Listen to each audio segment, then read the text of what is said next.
Hello everyone, welcome again to our channel. My name is Daniel, and in this video I would like to talk about F1 student visa and the requirements needed for the whole process from the point of application to the point where you are given your visa and you plan to move to the States for your studies. So stay tuned as we start. And if you are new here and watching us for the first time and you have not subscribed to our channel, I will request you to subscribe, share, like, and make comments on our videos. And by so doing, you make YouTube let our videos reach out to so many people out there who needs our information. So, of course, the first thing to do is to identify a university or a community college in the United States which is offering your course of study, either undergraduate studies, master's studies, PhD, and you apply for the same course in the university or college that you have identified. And make sure when you make such application, you need to be very keen on what the university is offering in terms of either full funded scholarship, partially funded scholarships, internship offered by those universities, university grants, if any, or access to university loans and many more other opportunities that will easen the burden of paying for your tuition money and accommodation fees. So it's very important to be keen what the university is offering for your course of study, because all those I've mentioned are the things that may make your visa being approved, because they look at them as an added source of income or part of your school fees, or the all part of your tuition and accommodation has been taken care of. So after you are satisfied with the offer, then you go ahead and pay for the application fee, which may range from $100 to $300, depending on the course of study and the university you're applying to. Then after that, the university has done the review of your application, they will send you the admission letter with all the required information about your course, together with Form I-20. So here, Form I-20 is very important. It always spells out on the mode of study, how you're going to meet your payment in terms of tuition and accommodation. And in that Form I-120, that's where the university or the college will state whether they have given you a scholarship, full scholarship, partial scholarship, or internship, which will facilitate your studies in the United States.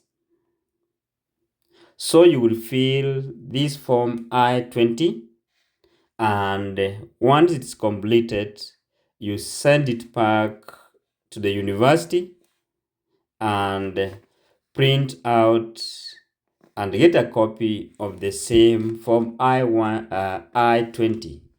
This Form I-20 is supposed to be with you, and is part of the documents that will be needed during your interviews. After which, you will apply for your visa interview form, which is normally called Form DS-160, what is commonly known as non-immigrant visa form.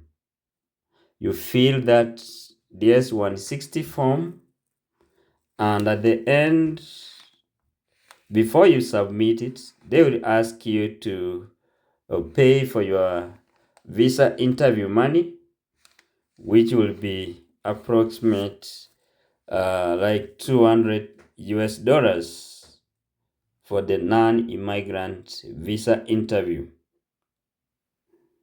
And you also make sure you pay for your service number. The service number or the service number is a number that is given from the university as a student, which shows that you have been given an admission and you pay for that service number. And the amount that you're likely to pay will be like 50 to 60 Kenya shillings, depending on the time of your application and the exchange rates at that time. And once you pay for all those service monies for your visa and the service number, you make sure that you keep the receipt, print it out. It will be required during your interviews. So after that, you start preparing for the visa interviews. Because you are a student, you need to have a bank statement, which was also one of the documents which was required when you are doing your application. They need that statement. And that bank statement, make sure that you get a statement that bears your name. Do not take someone's bank statement. Do not take your parents' bank statement. If it's your parents, make sure that they make an arrangement, your names appear in that bank statement. And that's what they look at for them to give you the admission letter. So once you have all those things, you have started preparing for the interviews, you go online, then look at the commonly asked questions about F1 student visas. What are the requirements? What are the things you need to have for you to be given the visa?